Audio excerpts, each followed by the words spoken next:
최재호는 무릎에서 올라오는 둔한 통증에 인상을 찌푸렸다. 72세 몸이 이렇게 말을 안 듣다니. 42년간 초등학교 교단에서 수천 명의 아이들을 가르쳤던 그였다.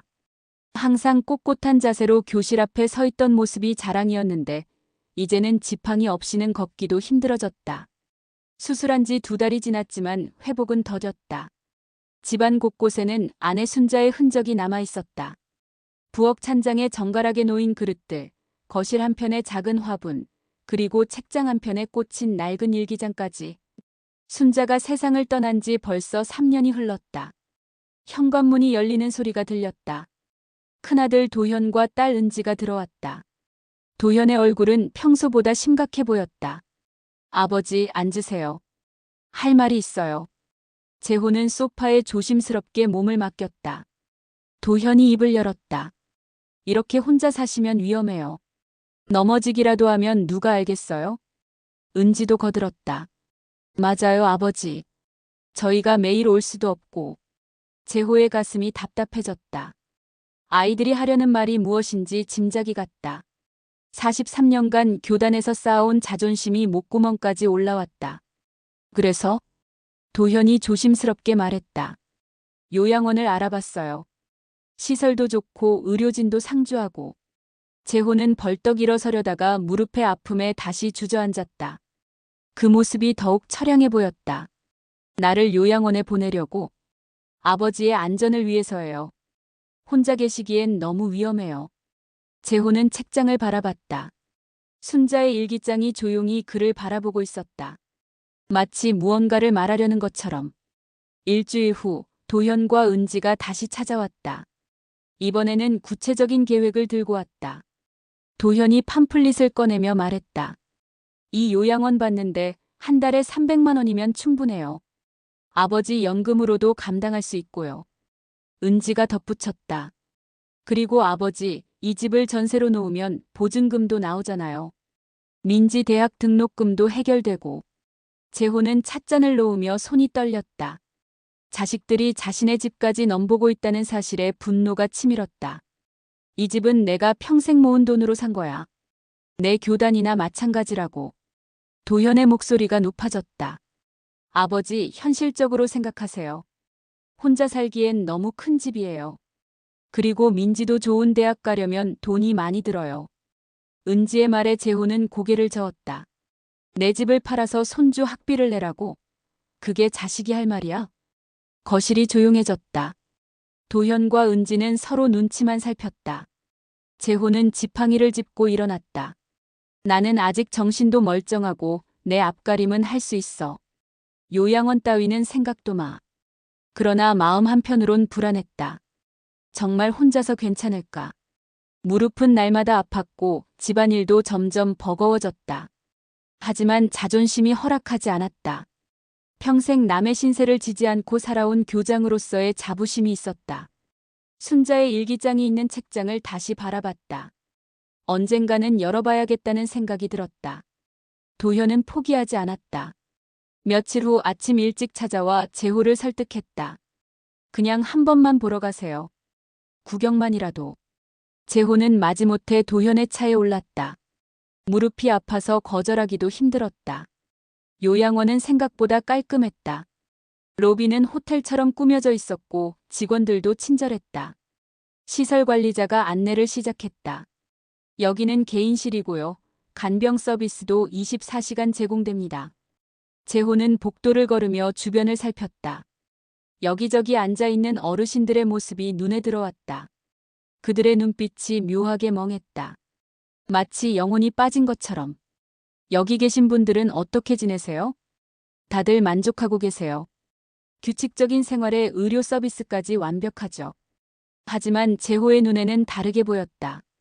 한 할머니는 창밖을 멍하니 바라보고 있었고 한 할아버지는 TV를 보며 고개만 끄덕이고 있었다. 내가 가르치던 학생들 눈빛은 저렇지 않았는데 42년간 교단에서 만난 아이들의 눈은 항상 반짝였다. 호기심으로, 장난기로, 때로는 반항심으로. 하지만 여기 어르신들의 눈에서는 그런 생기를 찾을 수 없었다. 점심시간이었다.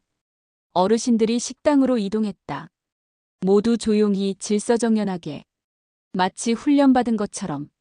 도현이 물었다. 어떠세요? 시설도 좋고 안전하잖아요. 재호는 대답 대신 창밖을 바라봤다. 저 멍한 눈빛들 사이에서 과연 자신이 살 수 있을까? 무릎 상태가 악화되면서 재호는 며칠간 은지 집에서 지내게 되었다. 딸의 배려였지만 마음은 편치 않았다. 밤늦게 거실에서 물을 마시러 나왔다가 은지와 사위의 대화를 듣게 되었다. 언제까지 아버지 모실 거야? 사위의 목소리였다. 재호는 몸을 숨기며 귀를 기울였다. 그게 아버지가 완고하셔서 요양원 보내면 되잖아. 우리도 생활이 있는데. 아버지 집 전세 놓으면 민지 유학도 보낼 수 있고. 재호의 가슴이 철렁 내려앉았다. 딸마저도 자신을 짐으로 여기고 있었다. 42년간 수많은 제자들을 가르치며 남에게 패끼치지 말라고 했던 자신이 정작 자식들에게는 짐이 되어 있었다. 조용히 방으로 돌아왔지만 잠이 오지 않았다. 천장을 바라보며 생각했다. 내가 평생 학생들한테 뭘 가르쳤지? 부모님께 효도하라고 했는데 정작 내 자식들은. 가슴이 답답했다. 교장으로서의 권위, 아버지로서의 자존심 모든 게 한순간에 무너지는 기분이었다. 새벽에 몰래 택시를 타고 집으로 돌아왔다. 텅 빈 집이 더욱 적적했다. 혼자라는 현실이 뼈저리게 느껴졌다. 거실 소파에 앉아 한숨을 내쉬었다. 지팡이를 바닥에 던지고 고개를 푹 숙였다. 평생 꼿꼿하게 살아온 교장이 이렇게 초라해질 줄 몰랐다. 순자의 일기장이 책장에서 그를 바라보고 있었다. 재호는 더 이상 미룰 수 없었다. 순자의 일기장을 꺼내 조심스럽게 펼쳤다. 3년 전 순자가 세상을 떠나기 직전까지 쓴 글들이 가득했다. 첫 페이지부터 순자의 정성스러운 글씨가 눈에 들어왔다. 재호 씨는 오늘도 학교에서 늦게 들어오셨다. 아이들 상담 때문이라고. 우리 남편은 참 훌륭한 교장이야. 아이들을 진짜 사랑하는 게 눈에 보여. 페이지를 넘길 때마다 순자의 사랑이 느껴졌다. 그런데 마지막 페이지에서 재호는 멈춰섰다. 순자가 아팠던 마지막 날에 쓴 글이었다. 재호 씨, 당신은 늘 교장답게 살아왔어요. 학생들 앞에서도 동료들 앞에서도 가족들 앞에서도 누구에게도 짐되지 말고 마지막까지 당당하게 사세요. 그게 내가 사랑한 최재호 교장님이니까. 재호의 눈에서 눈물이 흘렀다. 순자는 이미 알고 있었다. 자신이 어떤 사람인지, 어떻게 살아가야 하는지. 일기장을 가슴에 꼭 안고 흐느꼈다. 순자의 목소리가 들리는 것 같았다. 당신은 여전히 교장님이야. 포기하지 마. 자식들에게 짐이 되어서는 안 된다. 순자의 말이 맞았다. 마지막까지 당당하게 살아야 한다. 그것이 42년간 교단을 지킨 교장의 마지막 수업이어야 한다. 재호는 일기장을 다시 책장에 소중히 꽂았다. 순자가 남긴 마지막 메시지를 가슴에 새겼다. 이튿날 재호는 지팡이를 짚고 주민센터로 향했다. 무릎이 아팠지만 걸음은 단단했다. 혹시 혼자 사는 어르신들을 위한 주택제도가 있나요? 담당 공무원이 친절하게 안내했다. 은퇴교사 우선 입주 가능한 공공복지주택이 있어요. 월세도 20만 원 정도고요. 재호의 눈이 반짝였다. 생활지원 서비스도 있고 무엇보다 독립된 생활이 가능해요. 어르신 같은 분들이 많이 입주하시거든요. 팜플릿을 받아보니 딱 자신이 원하는 조건이었다. 작지만 독립된 공간, 적당한 월세, 그리고 무엇보다 자존심을 지킬 수 있는 환경. 언제 입주할 수 있나요? 서류만 준비하시면 다음 달에도 가능해요. 집으로 돌아오는 길, 재호의 발걸음이 가벼워졌다. 순자의 일기장에서 받은 용기가 현실이 되고 있었다. 집에 도착해 즉시 필요한 서류를 준비했다. 교직 경력 증명서, 소득 증명서, 건강검진서. 하나하나 챙기면서 마음이 설렜다. 전화를 받지 않던 도현과 은지에게 문자를 보냈다. 내일 만나자. 중요한 얘기가 있다. 오랜만에 제대로 된 저녁을 먹었다. 순자가 만들어주던 된장찌개를 끓여 먹으며 혼자 중얼거렸다. 순자야, 나 이제 답 찾은 것 같아. 순자의 일기장이 있는 책장을 바라보며 미소를 지었다. 다음 날 오후 도현과 은지가 집에 왔다. 재호는 이미 마음을 정한 상태였다. 공공복지주택에 입주하기로 했다. 도현이 팜플릿을 훑어보더니 고개를 저었다. 이런 곳보다는 제대로 된 요양원이. 나는 요양원 안 간다. 여기서 독립적으로 살 거야. 은지가 끼어들었다. 아버지, 그런데 이 집은 어떻게 하실 거예요? 재호는 단호하게 말했다. 팔지 않는다. 전세도 안 준다. 도현의 얼굴이 붉어졌다. 아버지, 현실적으로 생각하세요. 전세금 일부만 주시면 민지 유학도 보낼 수 있어요. 민지 유학은 너희가 해결해. 아버지가 도와주시면 안 돼요? 손녀잖아요. 재호는 벌떡 일어났다. 무릎의 아픔도 잊은 채 목소리를 높였다. 내가 평생 학생들한테 한 말이 뭔지 아냐? 남의 인생에 짐 되지 말라고 했어. 그런데 지금 내가 너희한테 짐이 돼야 하냐? 거실이 조용해졌다.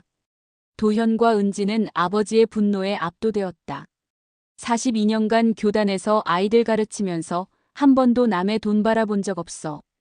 내 노후는 내가 책임진다. 재호의 목소리가 떨렸다. 교장으로서의 마지막 권이었다. 은지가 눈물을 흘리며 말했다. 아버지, 가라. 내 결심은 변하지 않아. 도현과 은지는 할 말을 잃었다. 아버지의 결연한 모습에 더 이상 말릴 수 없었다. 한 달 후 재호는 공공복지주택으로 이사했다. 10평 남짓한 작은 공간이지만 모든 것이 자신의 것이었다. 작은 거실에 순자의 사진을 놓고 책장에는 순자의 일기장을 가장 잘 보이는 곳에 꽂았다. 매일 아침 일어나 간단한 체조를 하고 근처 복지관에서 다른 어르신들과 시간을 보냈다. 무릎은 여전히 아팠지만 마음은 한결 가벼워졌다. 어느 날 오후 현관벨이 울렸다. 누군지 확인해보니 낯익은 얼굴이었다. 교장 선생님. 20년 전 제자였던 김민수가 서 있었다. 이제 중년이 된 그의 손에는 꽃다발이 들려 있었다. 어떻게 여기를? 도현 형이 주소 알려줬어요. 뵙고 싶었어요. 민수는 거실에 앉아 차를 마시며 말했다. 선생님 덕분에 제가 교사가 됐어요. 지금 초등학교에서 아이들 가르치고 있어요.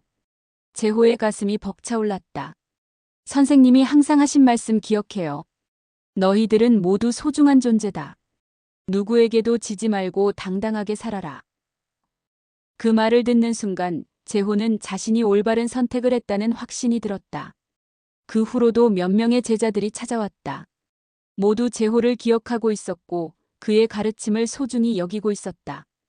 어느 저녁 재호는 순자의 일기장을 다시 펼쳤다. 마지막 페이지를 다시 읽으며 중얼거렸다. 순자야, 나 당당하게 살고 있어. 가르치는 교장은 은퇴했지만 삶의 교장은 아직 남아있다. 창밖으로 석양이 지고 있었다. 작은 집이지만 자유롭고 당당한 그의 새로운 삶이 시작되고 있었다.